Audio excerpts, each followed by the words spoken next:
Hey, good morning. Welcome to the Stokastic.com NFL Showdown Strategy Show, closing out week 8 with the Russell Wilson Daniel Jones matchup, and it's going to be good. Even if it isn't, it's going to be good. It's funny too, Matt, because last week Russell Wilson, they go out there, they just beat up on the Jets. That Jets team is pathetic. And I was rooting for them early in the year. I wanted to see Garrett Wilson, Breece Hall finally have big seasons. They are terrible.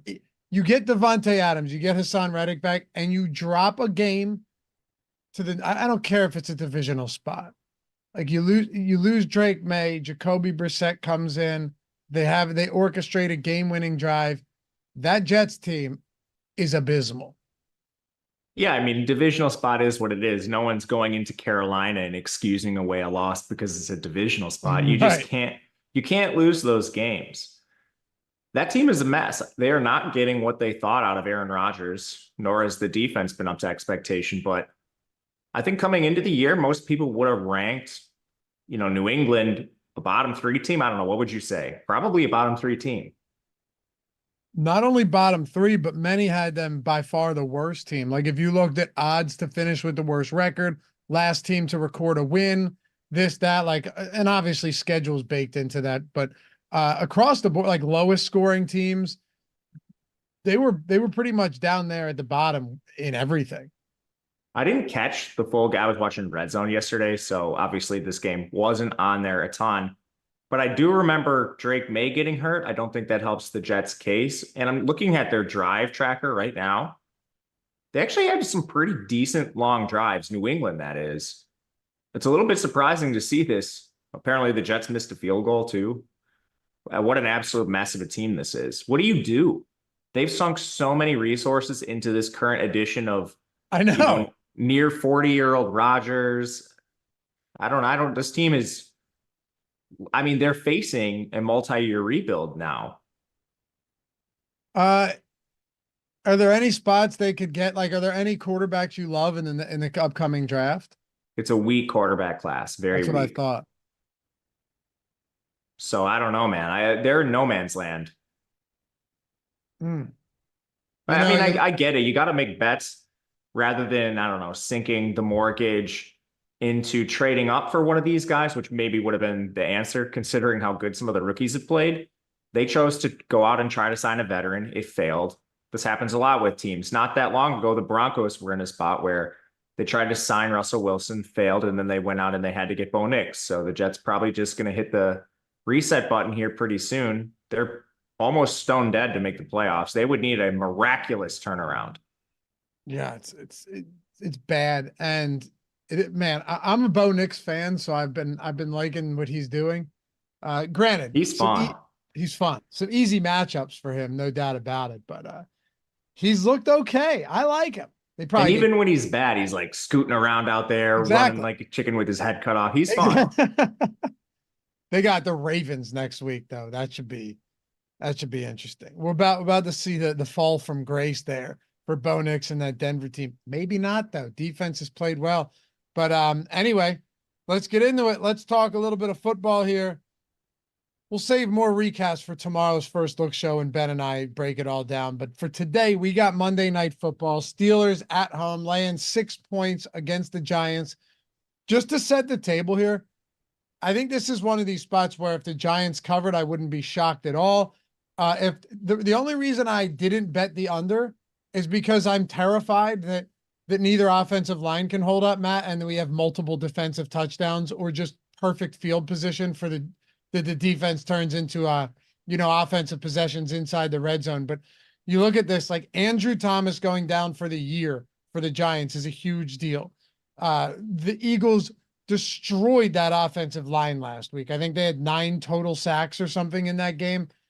And then on the other side, Russell Wilson, it's not that he isn't mobile, but he doesn't have the same escape ability as somebody like Justin Fields. And believe it or not, the Giants lead the league in sacks, adjusted sack rate, all of that. And that, by the way, is with them not even having played this week. So I think this is going to come down to what line can hold up the best in the trenches. If you're getting to the quarterback, which both teams can clearly do, and both teams clearly have weaknesses on the offensive line, It's going to make for a really interesting game. Absolutely. And I mean, the pass rush for both of these teams has to be the strength of their defense. Definitely. For Pittsburgh, you've got TJ Watt, of course. He's an absolute game breaker, defensive player of the year candidate every single year, but they still have Cam Hayward. Alex Highsmith has been excellent for this team. The Giants are finally getting good play out of some of the players that were highly drafted. Dexter Lawrence is an absolute monster. He's right there in consideration for defensive player of the year himself. He has one of the highest double team rates in all of the NFL, which is just bananas. There's like an individual game this year where his double team rate was the highest of any individual game since like 2012 when I was looking at it. Wow. Saw that earlier in the year. Yeah, higher than Aaron Donald and stuff, but they finally gotten good play out of Ojulari. Brian Burns obviously comes over in free agency. The rest of their defense has a lot of questions, but it might not matter with Russell Wilson being kind of immobile at this point in his career. The Steelers have some injuries on their offensive line as well. None as meaningful as Andrew Thomas, but still doesn't help. I just got the strangest tweet. Ready? I don't know. Let's hear it. From Hobie, quoting a tweet that I had about something betting, and just posted some big wins that he had. No Stokastic HOF or nothing like that. It just says, "Why are you always so rude to your cameraman on the pods? I'd come to your house and beat that ass if you talk to me like that." I don't know. It's funny though. It's, first of all, cameraman.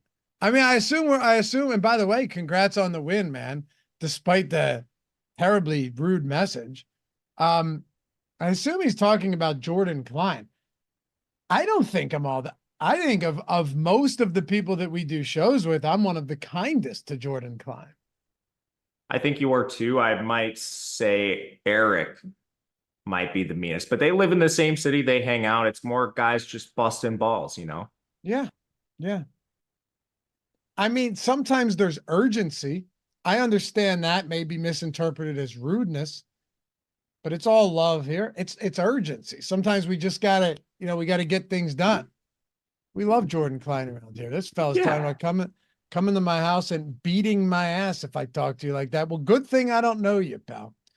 All right. Anyway, I just thought that was an odd, like he's retweeting me. He's quote tweeting my game lines from week 9 game lines tweet, posting screenshots.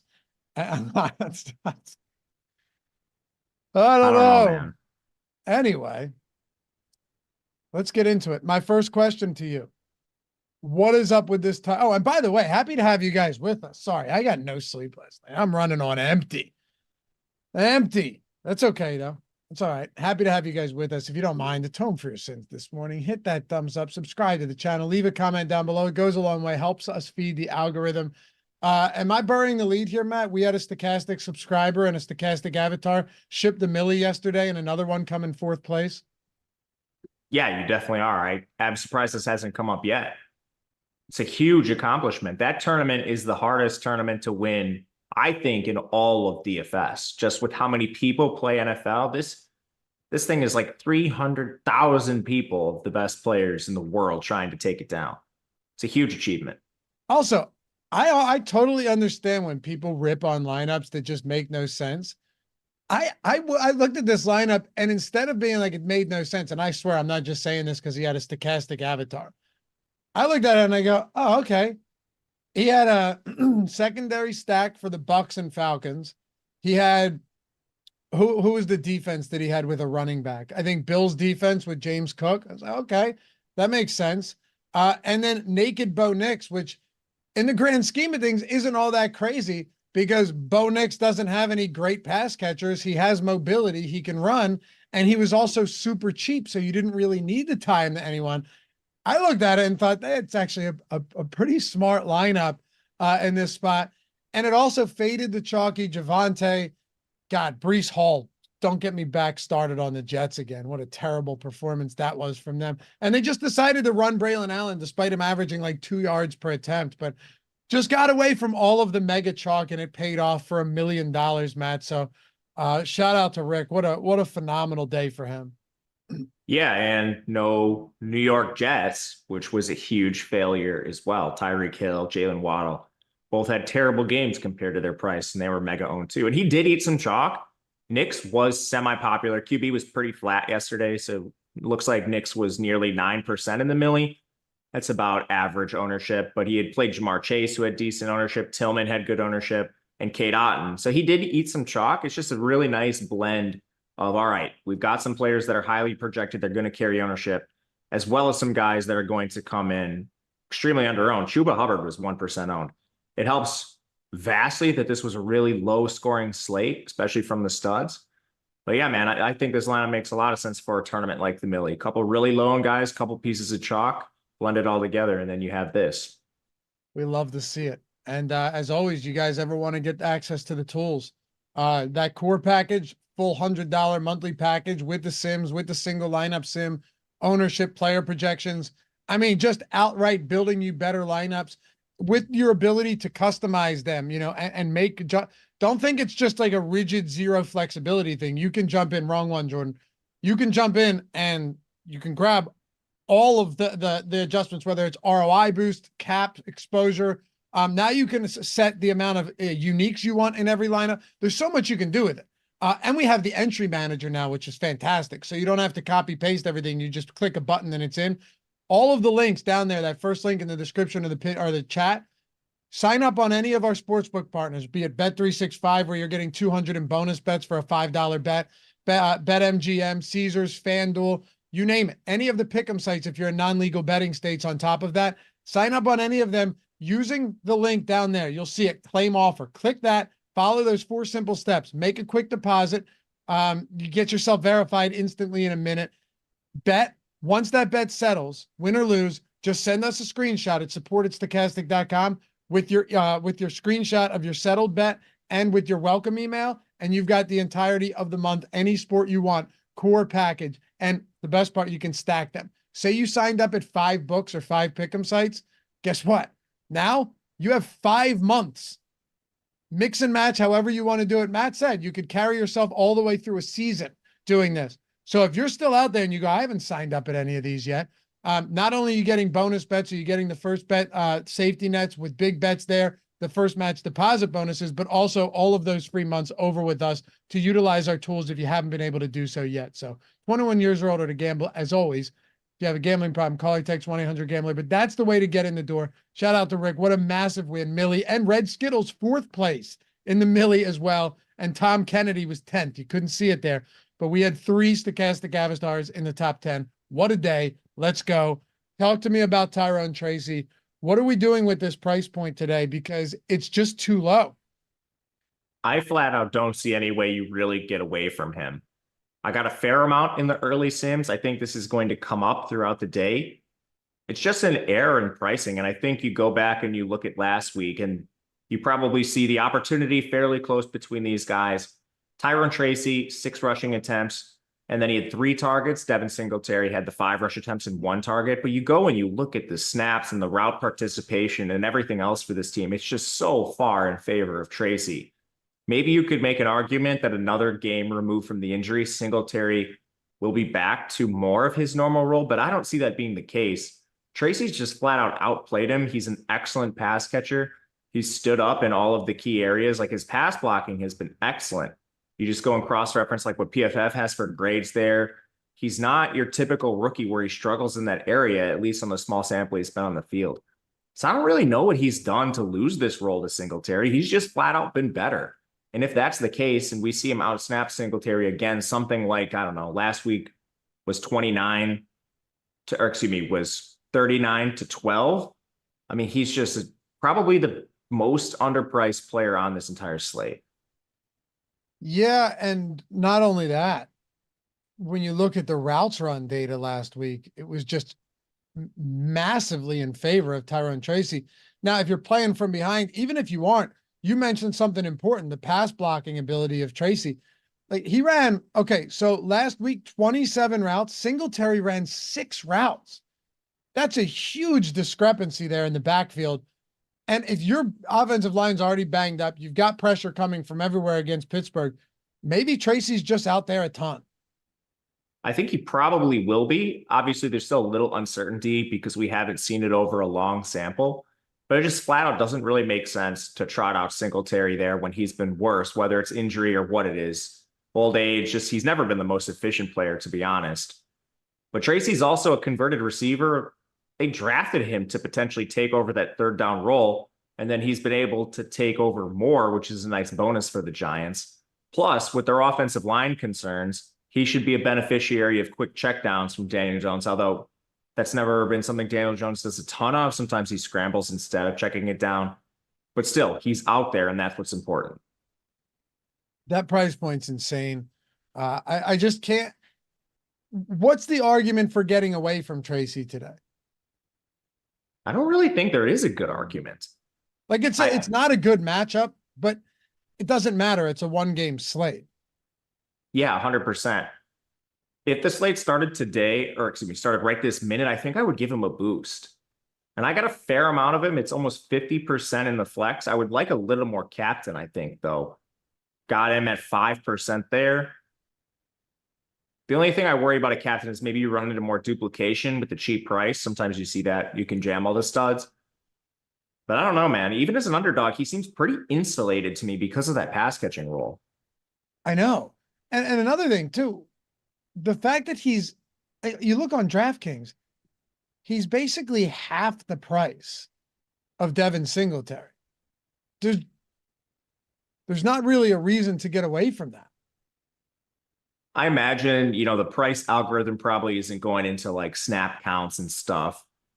And last week, the box score was pretty close.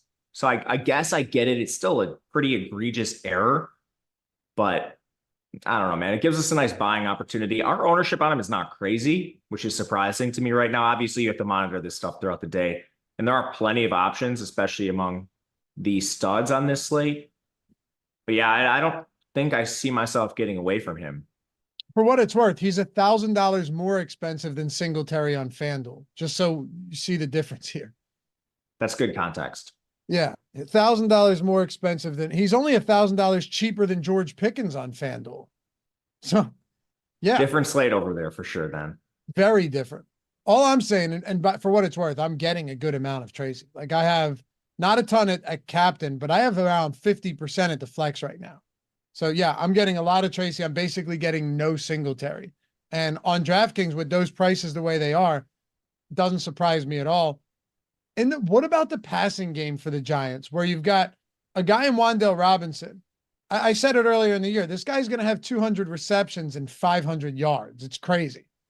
But I mean, seriously, last week, I'm pretty sure he had like 25 yards on 6 receptions. Hold on. He had 23 yards on 6 receptions, which is remarkable. But as a PPR, like on a full PPR site, it's still valuable. And I keep coming back to this one thing. How involved does a guy like Wan'Dale have to be when you have to, like, if they don't get the ball out early, it's going to be game over for the Giants today. Like, it's going to be a wrap if they can't get the ball out early. Wan'Dale Robinson is that guy. Like, it's not, a lot of times it's the tight ends. It's not Theo Johnson. Theo Johnson, I know he's playing a ton of snaps. I know he's highly athletic, just like a uber athletic freak, really, who, you know what, maybe may develop over time. But thus far, that's not a reliable pass catcher under pressure. Like, he has drops issues. He's still, not the greatest route runner. Wan'Dale is his guy. So how do you prioritize somebody like that who's basically built entirely only from a PPR perspective at best? His price has come way up. So honestly, I don't have as much interest in this. And I think that role could go back to Malik Neighbors. Not that just strictly underneath, all right, we're going to use him as our safety valve. But we've seen some absolutely bananas target games from Malik Neighbors. Around the line of scrimmage, downfield, doesn't matter. Just like straight up 35% target share games for Neighbors. And I think there's a chance that we go back to that. Now, Wan'Dale's been pretty heavily targeted in those games as well. When Neighbors has those monster target share games, they largely come at the expense of Darius Slayton. But I mean, any first read stuff, all of that just favors Neighbors so heavily that I would rather find the 10K play Neighbors over Wandale, who's at 7.8, and then have to punt something like a 2v2 Neighbors and Theo Johnson, or like a Wandale and a kicker. Like, I just infinitely prefer Neighbors in that spot. So it's not that I won't have any Wandale. He's, I think, fine for all the reasons you laid out. Safe. I question the upside. But man, Neighbors so tantalizing, and he could take over some of Wandale's role. I don't know why they wouldn't do that. You know, even if you're going to use Wandale around the line of scrimmage as your safety valve, why don't you use Neighbors in some of those situations? Instead of falling down immediately like Wandale does, Neighbors might actually give you something because he's the best athlete on the entire field. Yeah, that's exactly right. Like, Neighbors is nice. Or, I'm sorry, Wandale's nice if you're trying to just move the chains. You know, you got like a 3rd and 4 or something. Great. But you're just not going to efficiently move the football. And that's the problem. So looking at this, in the 5 games they played together, it's alarming almost, because you get 5 games and a solid enough target share for Wandale Robinson in those spots, right? It was weeks 1, 2, 3, 4, and 7, most of week 4 against Dallas, but I'm not going to take that out entirely because Malik Neighbors played into the 4th quarter. Wandale has 32 targets 45 targets in those games, 32 receptions, and Neighbors has 59. You look at the rest of this team. So that's what? That's 104 total targets in those games, Matt. Yeah. The rest of the team combined has 45. I can't say I'm terribly surprised. Those are the guys you want to get the ball to. Neighbors first and foremost. I think Wandale is more talented than Slayton. They're very different, so they're kind of hard to compare. But who else are we throwing the ball to? Singleton. Maybe you could start throwing it to Tracy more because he is a dynamic pass catcher. I think they should. I agree with you. Tracy played wide receiver for his first 4 years of college. Incorrectly. It was a stupid decision by the Iowa coaching staff. Everyone that plays at Iowa and then transfers out immediately becomes a superstar. Charlie Jones is another player that did that. But he still has it in his background. And for DFS today and for the Giants as a team, I'm not sure why you wouldn't use that. So he potentially steals a little bit away, but at the same time, Slayton and these receivers, I don't know how far their target shares can really drop any further. And I don't know how much more you could see Neighbors and Wandale rise. I think it's kind of pretty locked in. Neighbors should be by far the most targeted player on this team. Wandale, a somewhat close second. And then, I don't know, maybe you do see Tracy steal some more from Darius Slayton and the tight ends, but there's not much left over regardless. Is Tracy the best value on the slate? Yeah. Yeah. Don't think it's close. I don't either, because, okay, actually, this will be a fun little experiment here. And obviously, always checking the chat, seeing where you guys are at. Always, you know. Also, speaking of that, can we shout out Red Skittles with $100 super chat? I missed it earlier. Thank you, brother. Is this the time where I should be rude to my cameraman for not telling me about $100 super chat, Matt? Yeah, Jordan Klein, what are you doing back there? I mean, I think that would be fair. But hey, Red Skittles, amazing, man. He finished 4th in the Millie. If Sutton scores instead of fumbling at the end, this super chat is a lot bigger, but I'll take 4th in the Millie. Ring me, Laffy. Oh yeah, you got the ring, brother. Yeah, we got you. Absolutely. You have now been inducted into the Ring of Honor. We'll send those out soon. I got a bunch I have to order. That's awesome, man. Thank you so much, and congrats. Yeah, how about Sutton fumbling there at the end at the 1? Did you see that? I did see it. I saw it on Red Zone. I did not realize that would have got him the Millie. Just, man, you hate to see stuff like that, but still an incredible score. Even putting yourself in position to be up that high, and you still got a nice payout. That's a huge achievement, man. You got to be proud of that. It's awesome.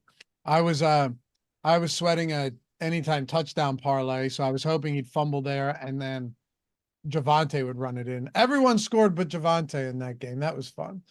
But yeah, congrats again, Red Skittles, and appreciate you, man. Bug Boy, my boy Red dwarfed me, but Sutton, got you. But Sutton ladder and Jacob's ladder paid. Yeah, good shit, man. You were on that last week. Shout out to Bug Boy as well. Almost made us. So are you playing Tracy on FanDuel? It's a good question. I don't think he's unplayable. He's just not nearly as viable as he is on DraftKings. Where would you rank him among the skill players? On FanDuel specifically? And quarterbacks. What's that, I Matt? think you probably put him. I think you probably put him sixth or seventh. You got both QBs, the two alpha receivers, Pickens, Neighbors. I put Najee ahead of him, and then I think he's like right there. Yes. So is he playable on FanDuel? Sure. Is he wildly underpriced on DraftKings? Yes. That's the way I see it. I ran my FanDuel stuff afterwards. You still get him. You don't get as much, but I mean, that's pretty predictable. That's what He's I would more expect. of, yeah, he's more of a decision over there. Could you play him and then your roster construction's different? On DraftKings, you're making a pretty big stand not playing him, I think. Listen, it's just wrong. He's $2,800 cheaper than Jaylen Warren. Yeah, who might have a worse workload, albeit he's a favorite, but still. Yeah, He certainly has a worse workload. I think he has a worse workload. Well, I don't know how much Jaylen Warren I get to at 7,200. I thought he was going to be around this price tag, not, 4,400, but to your point, that's a lot of salary to sink into a running back that might get like a 30% snap share tonight. Yeah, I have 20% in the flex right now. I don't have any at captain. Yeah, what I wanted to run back to you though, to ask you about was when we talk about the value.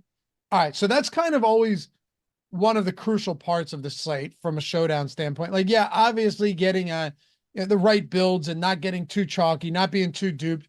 When Jordan comes back, I think he's filling his coffee up, but when he comes back, we can look at some of the most duped lineups as well.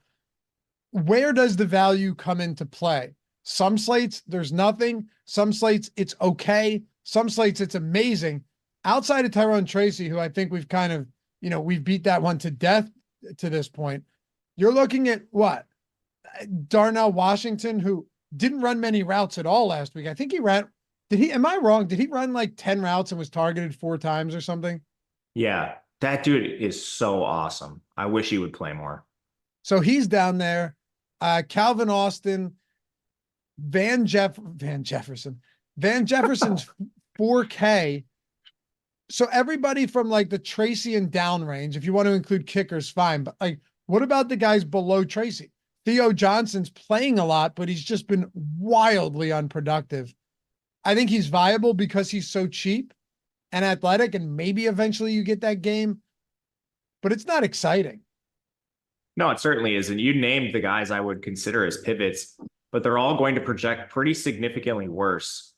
So, I mean, small field stuff, it's not even a question who I think you're going to, unless you're playing 2 of them, of course. I mean, there's certain builds that will allow for that. Otherwise, I think it's pretty easy. You're just playing Tracy. But the other players to consider are probably the Pittsburgh wide receivers. I think both Van and Calvin Austin are pretty cheap. Their roles are terrible, and this offense wants to run the ball as many times as possible. So yeah, they're out there. I guess you could click them, but they're much worse than Tracy if you can just afford to go up. I think between the two, I would just prefer taking Calvin Austin. I don't feel good about that, though. Where are you at with these guys?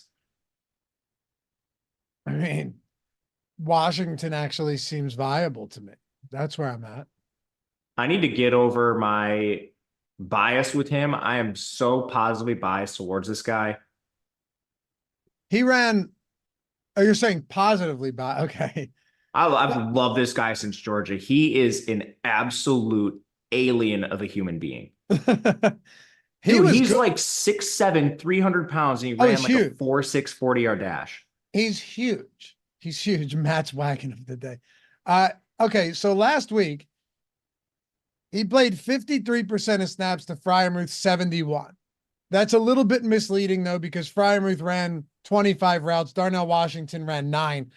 But Washington was targeted 4 times on 9 routes, Matt. So that's just nuts. Like, he was targeted 4 times on 9 routes. You also have to wonder, like, are they going to start using this guy as a legitimate red zone threat with his, behemoth frame? And if that's the case, all right, well, maybe that becomes a little bit more interesting. He didn't see any red zone targets last week. Okay. George Pickens saw 4 of them, and Van Jefferson saw 2, Freiermuth saw 1. But is Darnell Washington a guy that, despite his limited amount of routes run, they want to get the ball in his hands when he does? He's been ascending. I don't know if he's going to ascend to the point where we can reasonably consider him. Millie Maker stuff, obviously, you should probably get a small portion of him, but I mean, he should be on the field nearly every single play. I just like the guy is 6'7, 270. He ran a 4.64 40-yard dash. How does anyone in the NFL cover him? Put a linebacker on him. He's going to outrun most linebackers. Put someone smaller on him at safety, a corner. I mean, like, he's going to have 7 inches of height on some of these guys. Like, how is he not? I know Arthur Smith is a moron.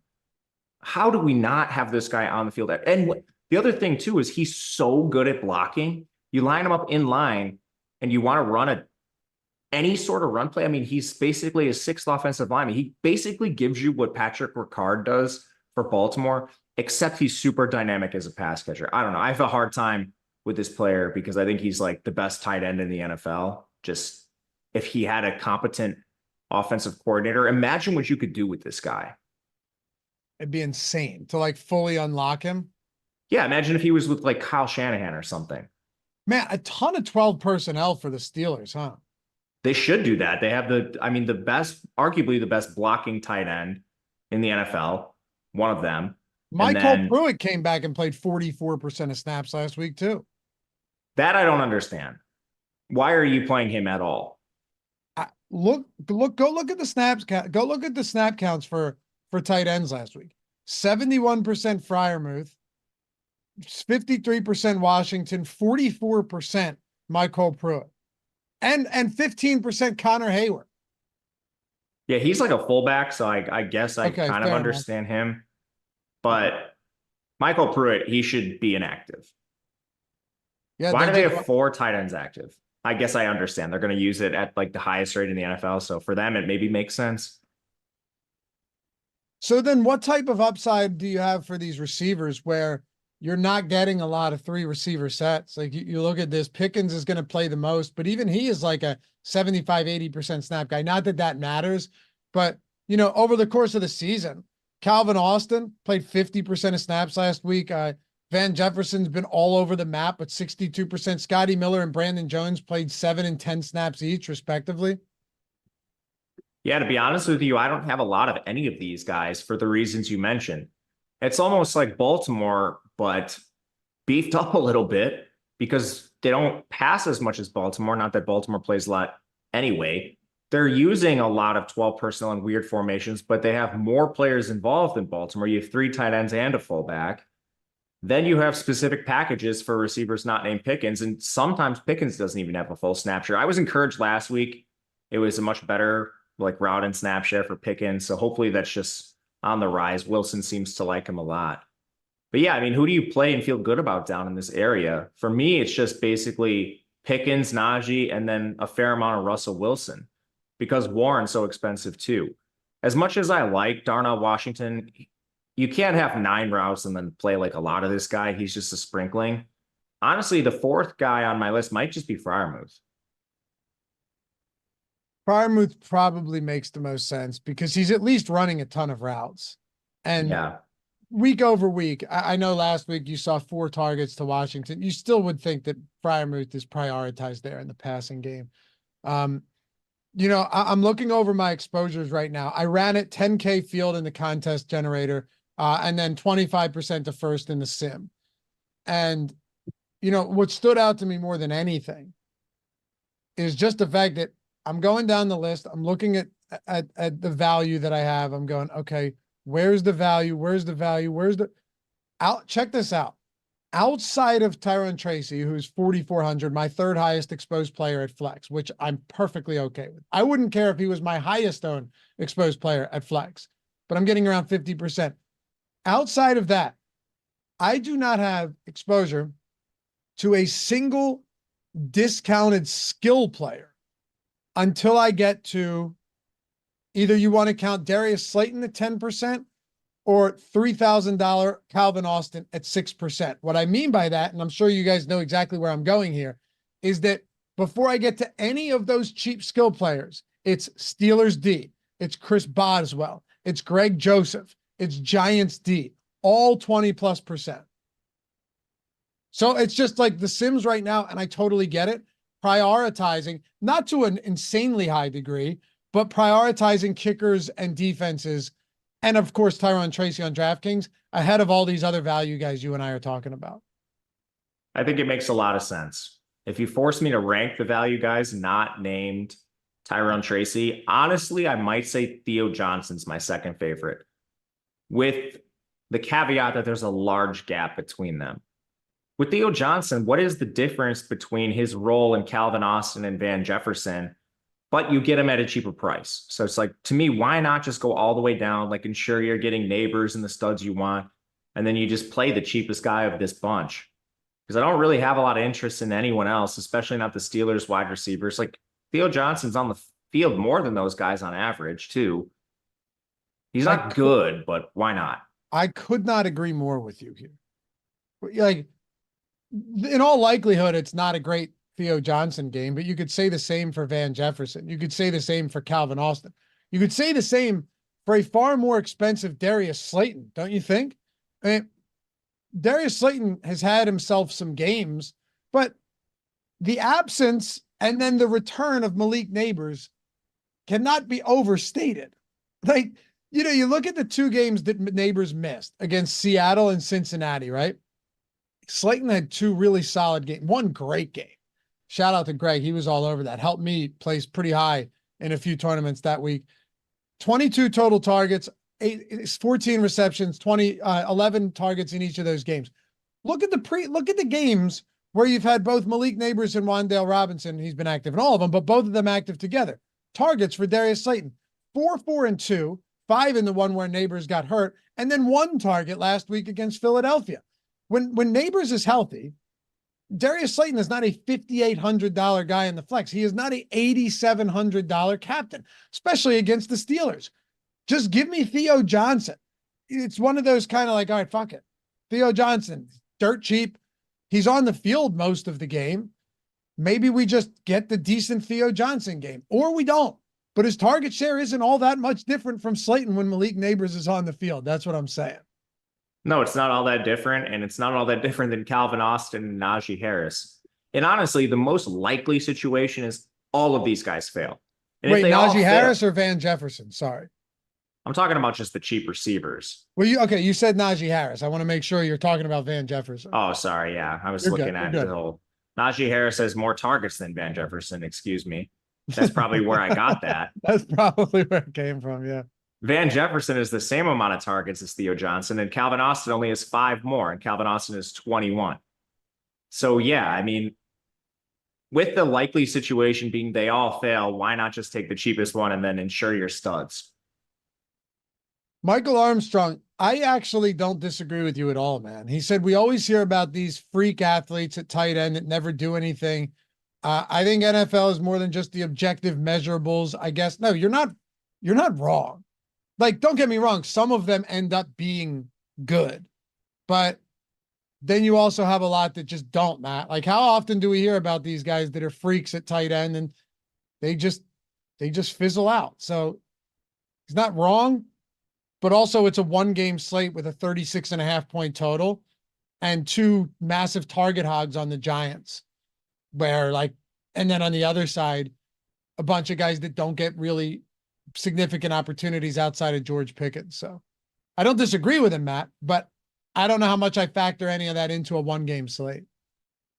Yeah, I 100% agree. With Washington, he's actually been amazing every time he stepped on the field.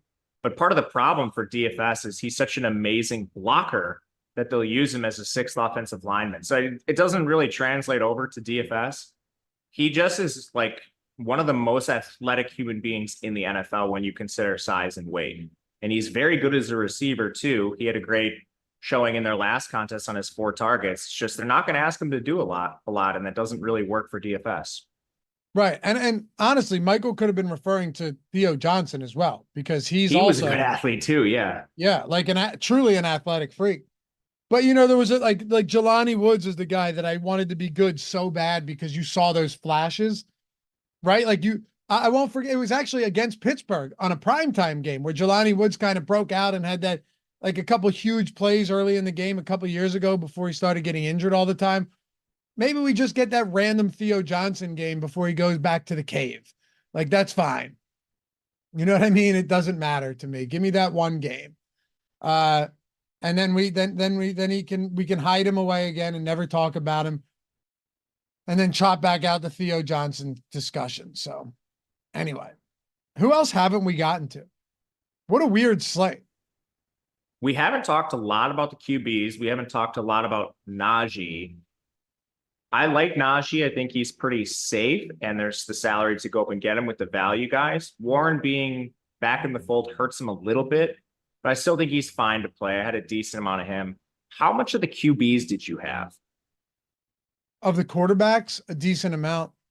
I have Russell Wilson at 60% flex exposure and 13% at captain. Daniel Jones at 56% flex exposure and 7% at captain. My two highest owned flex players exposed, are Wilson and Daniel Jones before I get to Tracy and the Steelers D and Najee. So I was going to ask you, between Wilson and Daniel Jones, who you prefer? There was a report that came out this morning that Daniel Jones is not on a short leash. This might be a spot where I look to artificially boost Daniel Jones slightly ahead of Russell Wilson. I'm not sure whether I would, de-boost negatively ROI boost Wilson or positively boost Jones. But I think there's a better floor ceiling combo with Jones despite them being an underdog. Pittsburgh wants to run the ball and take the ball out of Wilson's hands.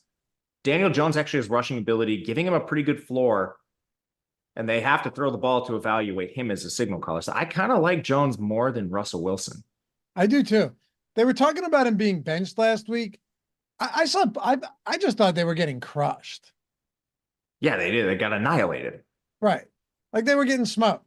Get him out of, and he took 100 sacks in 3 quarters. Maybe you can call it a benching, call it whatever you want. I thought it was just like, get him out of the game. You know what I mean? Just get him out of the game. 100 likes. Appreciate you guys for supporting the show. Yeah. I don't know. I'm kind of with you here. I'm also not entirely opposed to Russell Wilson either, just because, and obviously the projections in the Sims would suggest the same. Like George Pickens is, I love George Pickens. Like, I really think he's a fantastic wide receiver. If he had a reliable and a consistent quarterback, I think Pickens could be, just one of the best receivers in the league, Matt. Like I think his contested ball ability and his catch radius is nuts. I'm sure you've seen it plenty of times, probably in college too. This guy comes down with footballs that nobody should catch. So if you just have Russell Wilson lofting them up there to him, just let the dude come down with the football. But also, he's as good as he is, you're just never going to see George Pickens as like a routine double-digit target per game guy in this Arthur Smith offense. It's just not going to happen, right? Not to say it can't happen, but you're not projecting him for that ever. Yeah, you mean like he'll have a game of 11 targets here, then the next game will be at 7. It's not like 5, Neighbors. Yeah, it's not like Neighbors where every game we're expecting 12 or something. Right, and he's the same price as Neighbors. That's what I'm getting at. Yeah, you can definitely play him. I think Neighbors is very clearly my favorite value. Then you get into the second range where you can make cases for all these guys, as you can make one for Pickens. He does have a lot working against him. The Arthur Smith offense doesn't want to throw the ball. So he has a really nice target share. It's nearly 30%. However, that's resulted in just 53 targets on the year, which kind of aligns exactly with what you're saying. There is a little room for more because he's not a 100% snap player. The problem is, I don't know if he's going to be. Pickens seems to have some mental issues, hurdles that he's had problems getting over, and I don't know if he's really earned the trust of the staff entirely. I don't know. People talk about it. This is all, I guess sort of just talk on the internet. They talk about him taking plays off, not trying all the time. I don't know the reason, but the bottom line is he doesn't play as much as the other elite receivers. That's the other thing. Exactly. Again, I think he's awesome. Like I love George Pickens. I don't know where you're at on a guy like George Pickens, but I think he's uber talented. I think he's awesome too. He's awesome. But he, like you said, he doesn't get this. Does he need it? No. So on one game, not necessarily, But I'm getting, just to give you an idea of where I'm at, about 30% at flex, about 11% at captain. I don't think I need to boost that. I'm fine with that. That's 40% total exposure for me on George Pickens. He's really the same price as Neighbors. Neighbors right now is my my highest owned captain. So how do I get away from that? It's just the insane target share on a guy like Malik Neighbors that gets me there over Pickens, but I have a lot of Pickens. The where I'm getting to salary savings, just to kind of tie this all together, Matt, is Tracy, and then defenses and kickers. And then of course I have a little bit of guys like Theo, like Van Jefferson, Austin, and those guys, and even a little bit of Robinson, or Washington, sorry. But for the most part, it's the defenses and kickers getting me there. And that kind of circles us all the way back to the beginning of the show when we spoke on the elite defensive lines facing these shaky offensive lines. And that doesn't really work against your receivers or your QBs. A pick six is definitely not the worst thing. You only get -1 points, and then you immediately are in a pass-friendly game script. I like the defenses quite a bit today. Kickers, a little less so, but it's not by much. The Giants defense in particular, find them to be quite underpriced. We've had a lot of slates lately where there's been enough value to where like you haven't really needed to get to a lot of the kickers. This to me is just different. Defense different. Also just the pass rushing capabilities for both of these teams. Don't sleep on the Giants. Like they have 31 sacks coming into this week. That still leads the league, and they haven't even played in week 8 yet. The Steelers have some absolute dogs on that line, specifically Watt. This could just end up being one of those games, Matt, where you see multiple defensive touchdowns.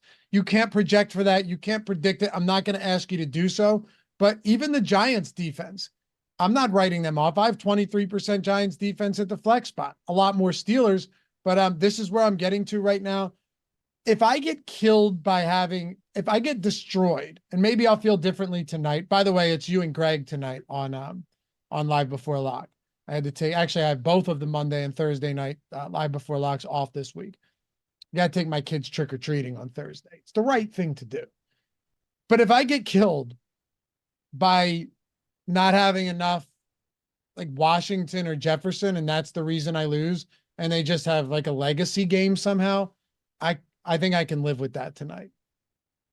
I agree with you. I would prefer the Steelers, in a vacuum, but defenses are so variant. Sometimes it's kick returns and stuff too. It's just hard to predict.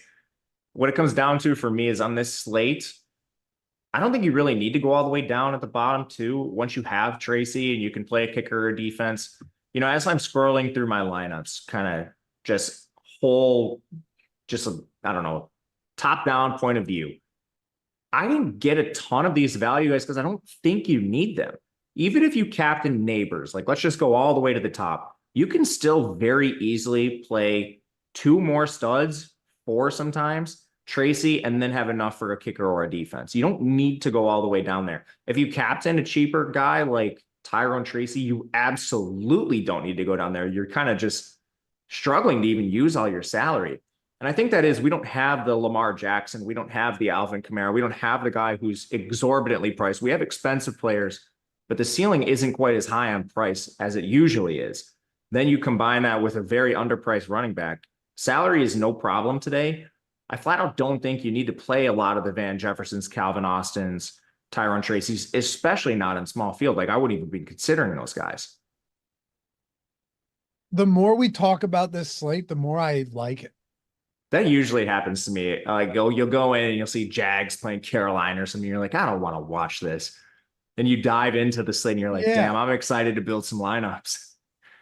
Absolutely. The more we look at this, the more I go, all right, I like this. You know why, Matt? This is the type of week, this is the type of night where it's like, I either win a lot or I just lose everything.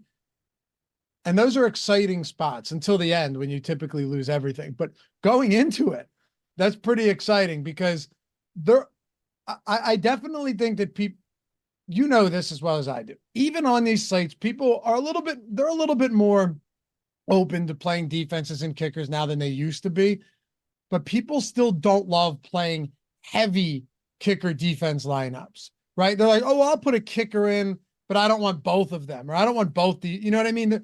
They're very, very like risk averse to that type of thing. This is just right now with the way it's shaping up for me. This is the way it looks. So I like it. We had a question too, Matt, and we can hit on this. Oh, Chad said, you guys are awesome. Absolutely smashed the main slate pick six and 49ers Cowboys game. Awesome. Thanks, Chad. And thanks for helping support this channel. Where was this question? Because it's important. Okay. One Day You Will 29 said, what value do the arrows on the contest generator represent?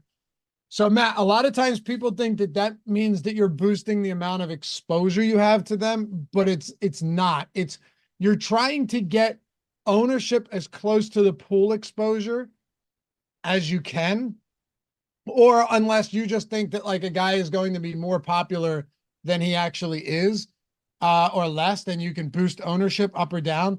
But I see this question a lot, Matt, where people think that by boosting the arrows up or down in the contest generator, that means it's depending, or that means it's going to give them less exposure or more exposure to a guy.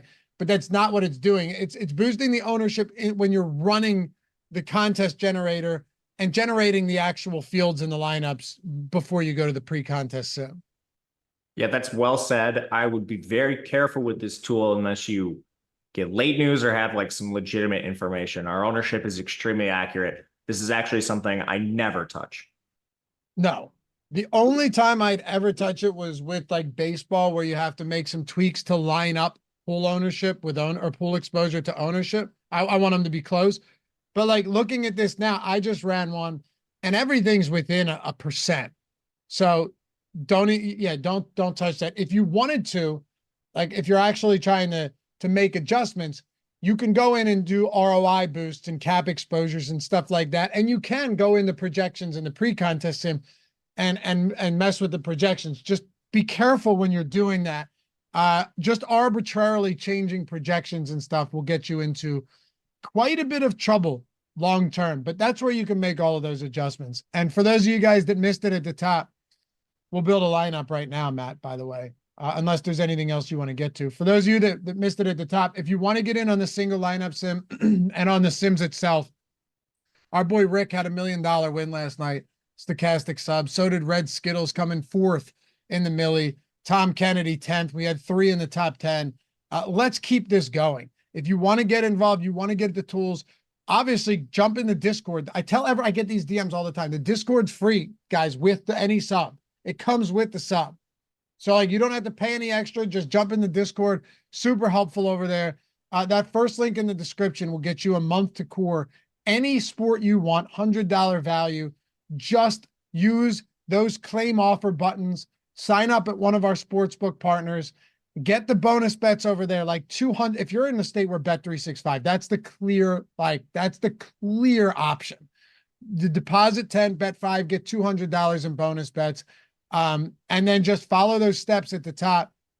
Very simply, Matt, you're getting as many months as you want of our course monthly package for any sport you want, simply by going on to sportsbooks and getting their bonus offers as well. I think that's the simplest way to put it. Yeah, I mean, there's just infinite amount of benefit to this. You get to plan more sportsbook, shop the lines. They're giving you bonuses. You then get our tools. Not to mention, if you're playing a sport like football, that's what you choose to get. We get more slates throughout the year. We start playing on Saturdays. Like you're getting more slates and more value because you can just get more chances to use it. Damn right, man. Link's right down there. Jump in. The water's warm. The money is greater. All right, let's build a lineup. Let's do it. First thing I wanted to ask you though, and then we'll do this. I think it's important. On my Sims run, I didn't actually have a ton of Tracy at captain. I had a lot at flex. What about you?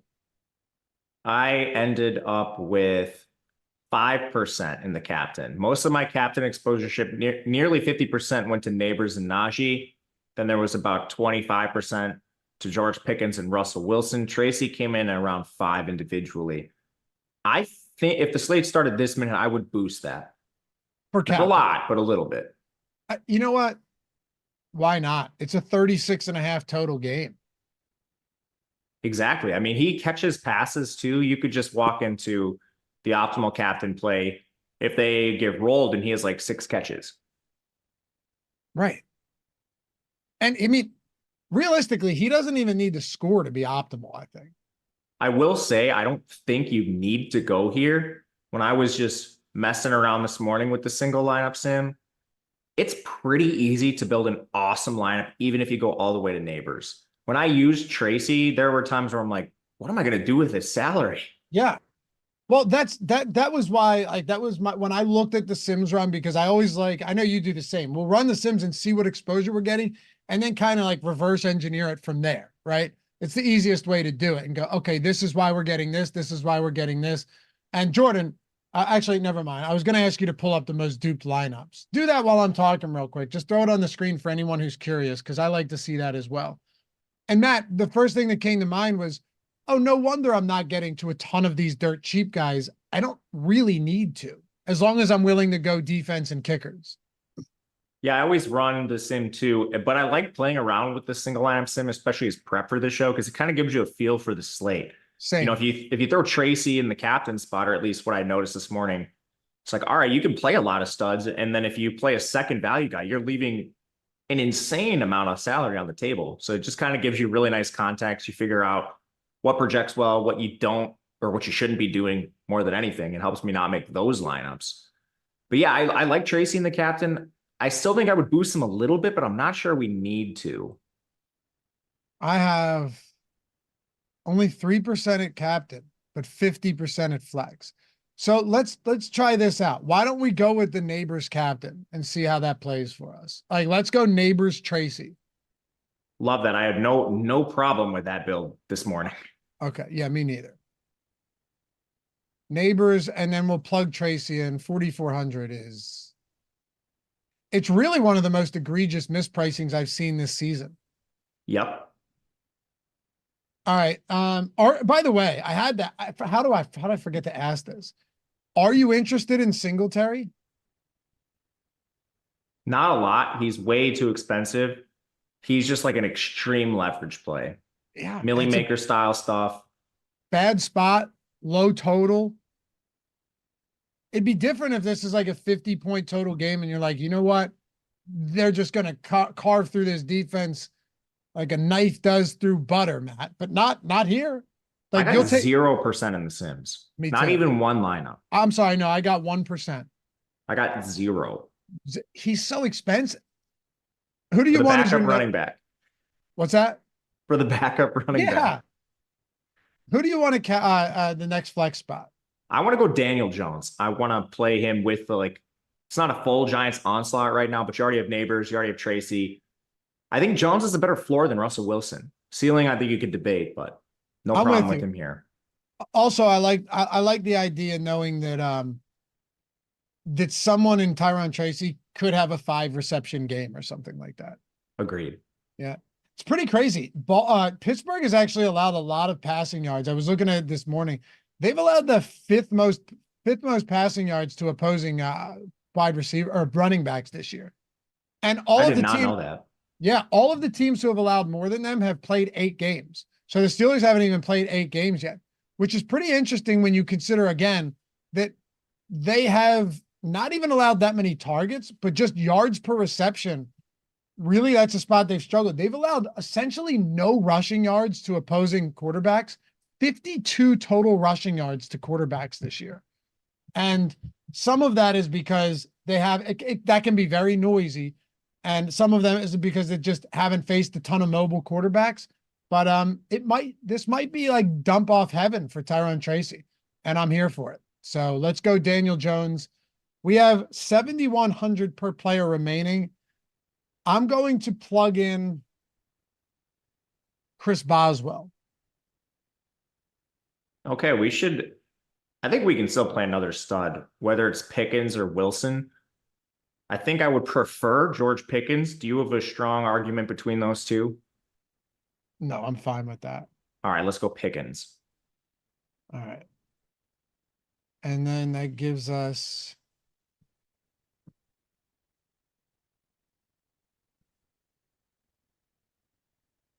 oh wow. All right, so here's what I want to do here. I think this is where I'm talking about, the chalky spots, Matt. I think naturally people go to Pat Freiermuth here. I think we go to a defense or a kicker to round it out and leave salary on the table. That's what I think we do. I think we either go to Greg Joseph or we go to Giants defense. Yeah, if you're playing in a tournament, this is absolutely something I would do. Let's go to Joseph. Okay. Double kicker. Double kicker's fine. Because people, if you're starting to build a lineup out like that, everyone's going to just go, okay, give me Freiermuth. Let me max this out.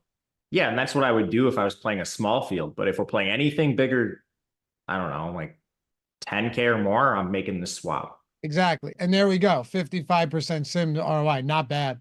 Jordan, try one more thing for me before we go. Put in Giants defense instead. Yeah, instead of the Greg Joseph. Yep. Instead of our good friend Greg. So it's a 4-2, Matt, but it's just Pickens and then Pittsburgh kicker plus Giants defense. Yeah, no problem with that. We like both defenses. Definitely.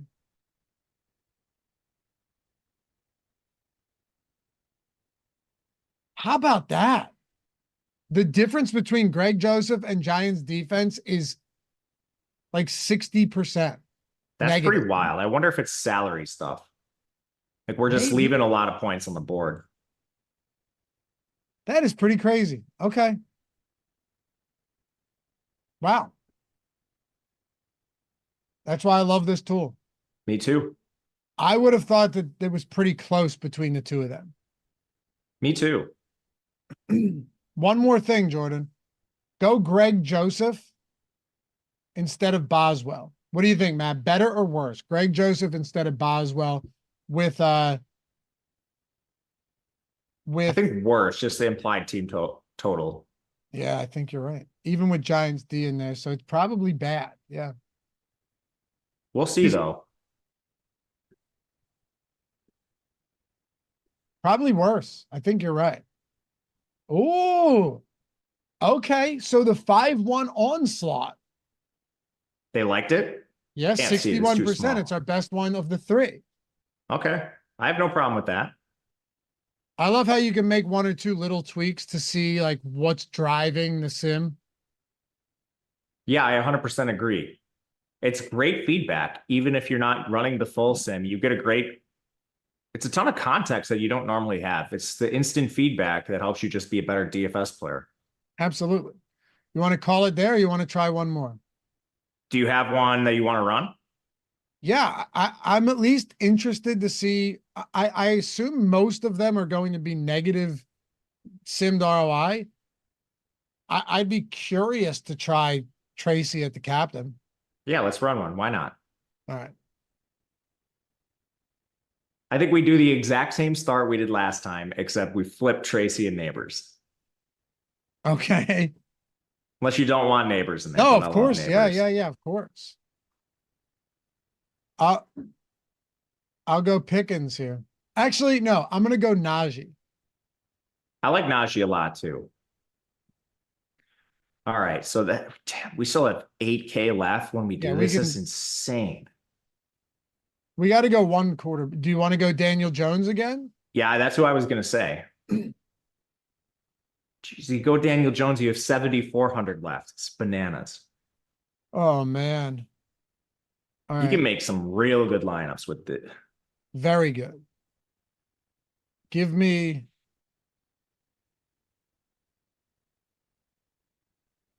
Greg Joseph again. Okay, so if you play Greg Joseph, you can play anyone you want. Including Pickens, yep. Including Pickens. So I don't know if I want to play Russell Wilson instead of Pickens because we don't have any pass catchers. It would be Russell Wilson to Harris. I think I'm going to play Pickens. I was thinking the same thing, but then there's a part of me that's like, man, that lineup's not going to be nearly as chalky swapping out, like having Wilson instead of Pickens. All right, let's use Wilson and see. Why don't we try both? Let's run it with, this is how we'll close the show out. We'll run it with Wilson, then run it with Pickens and see which one looks best. It's a good experiment because I actually am very curious which one comes out better. Yep.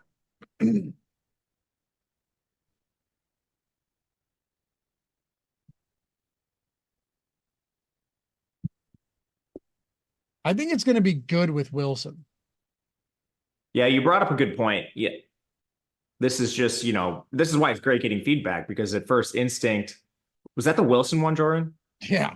That was the Wilson one? Jeez, yeah, that's crazy. That's our best one yet. By far.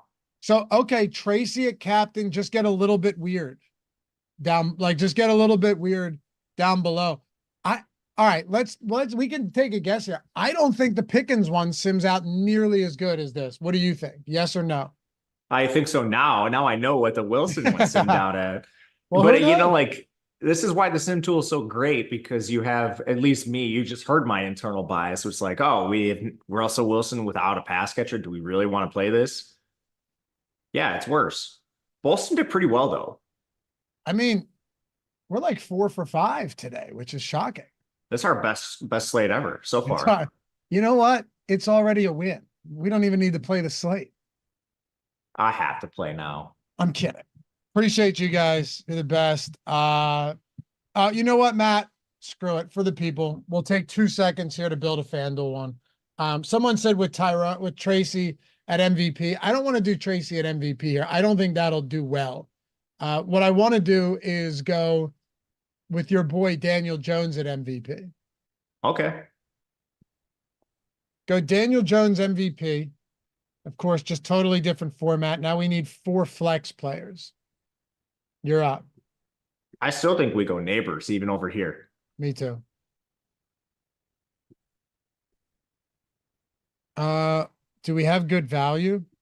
Freiermuth is, I think, a really good value on FanDuel. Oh, yeah. Oh, Freiermuth at 8K. I mean, that's way too cheap for him. Give me Wilson. Can we do that? That's tough. We're 500 away from my guy. Yeah, Who's your 6K, guy? I don't know who you could play. No, it's pretty ugly. Unless you went like Scotty Miller or Connor Hayward, but I don't think we want to do that. Or Jalen Hyatt. Ugh, no. Yeah, what a disappointment. What about Najee and Freiermuth? That gives us. What if we went Najee and Freiermuth? So then you can play one of the other Pittsburgh receivers. You can play Theo. There's options in this range. Let's try Theo. Okay. My guess here is not great. I'm also just so much worse at building showdown lineups for FanDuel. Well, FanDuel today, you don't have the automatic cheat code either. It's a much tighter price slate. Definitely. So we have Daniel Jones at captain, Malik Neighbors, Pat Freiermuth, Najee Harris, and Theo Johnson. You are welcome, my friend. Yeah, I'm not excited about the results here. FanDuel's hard today, man. Definitely. And then you don't have, the Tracy value kind of just unlocks everything on DraftKings. Yeah, 100%. If it comes up negative, we'll keep toying. Yeah, -16. We'll keep playing around with it. That's why the single lineup sim is great. Anyway, appreciate you guys. Have a great rest of the day. Matt, you're going to be on Live Before Lock tonight with Greg breaking everything down. Who knows? Maybe you'll get more breaking news right before the game, as we seemingly have every week. Yeah, Rico Dowdle last night. Unbelievable, man. Anyway, follow Matt at Matt_Gajewski, me at Laffy_D. We will see you guys back here very soon. Myself and Ben. First look, week 9 tomorrow. Shout out to Jordan Klein for working the cameras. We'll see you back here soon. Peace. Later, guys.